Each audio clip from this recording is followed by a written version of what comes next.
Salut à toi. Alors aujourd'hui c'est une vidéo un peu spéciale parce que je voudrais qu'on parle des chrétiens persécutés à travers le monde. Donc comme tu le sais, hein, il y a des pays où malheureusement être chrétien est passible de la peine de mort, hein, ou de persécutions terribles.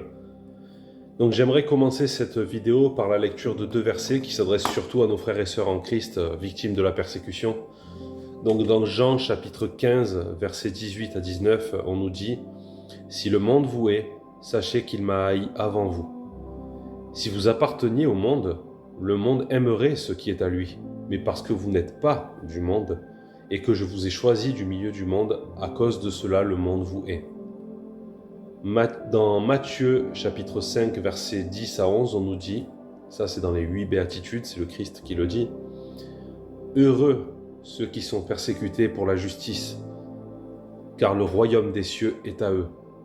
Heureux êtes-vous lorsqu'on vous insultera, qu'on vous persécutera et qu'on dira faussement toutes sortes de mal contre vous à cause de moi. Le Christ dit de garder espoir. Tout ça a été prévu, malheureusement c'est normal. Les chrétiens sont persécutés comme le Christ l'a été lui-même persécuté. Et t'as vu comment ça a fini.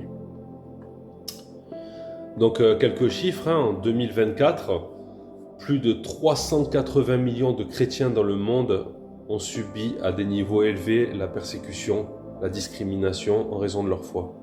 Ça représente environ un chrétien sur 7. C'est énorme.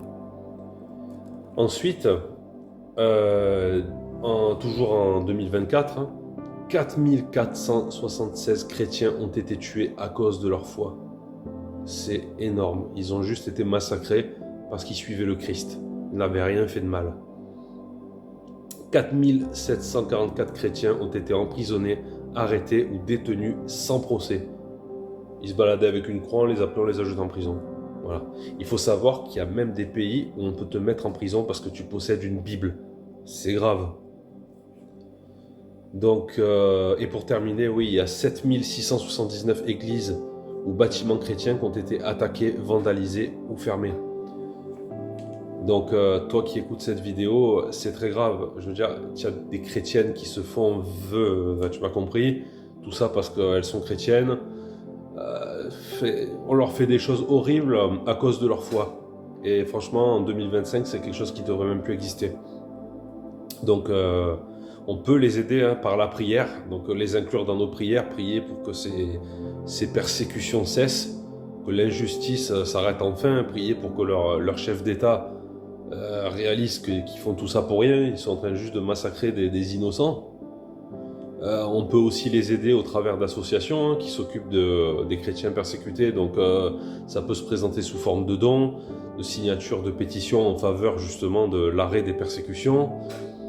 Il y a du bénévolat qui peut être fait, bon, il y en a qui partent en mission, etc. Bon, ça c'est quand même élevé, mais bon, pourquoi pas, si le cœur t'en dit. Enfin voilà, tout ça pour dire qu'on peut au moins les prier en les incluant dans nos prières. Hein, rappelez-vous ce que dit Hébreux chapitre 16 au verset 3. Souvenez-vous de ceux qui sont en prison, comme si vous étiez enchaînés avec eux, de ceux qui sont maltraités, puisque vous-même aussi vous êtes dans un corps. Ça veut dire quoi? Ça veut dire que l'Église, elle n'est pas que locale. L'Église du Christ, elle est planétaire. Nous sommes tous frères et sœurs en Christ. Que ce soit toi avec tes frères et sœurs en France, mais aussi en Chine, en Afrique, n'importe où, on est tous frères et sœurs en Christ. Donc il n'y a pas de raison qu'on se soucie de nos frères et sœurs de l'église locale, mais pas d'eux, qui eux sont malheureusement, à l'heure où on parle, en train d'être persécutés et tués pour leur foi. J'espère que cette vidéo t'aura fait réaliser l'importance de prier pour eux, et voilà, hein, je n'ai plus rien à ajouter. Sois béni.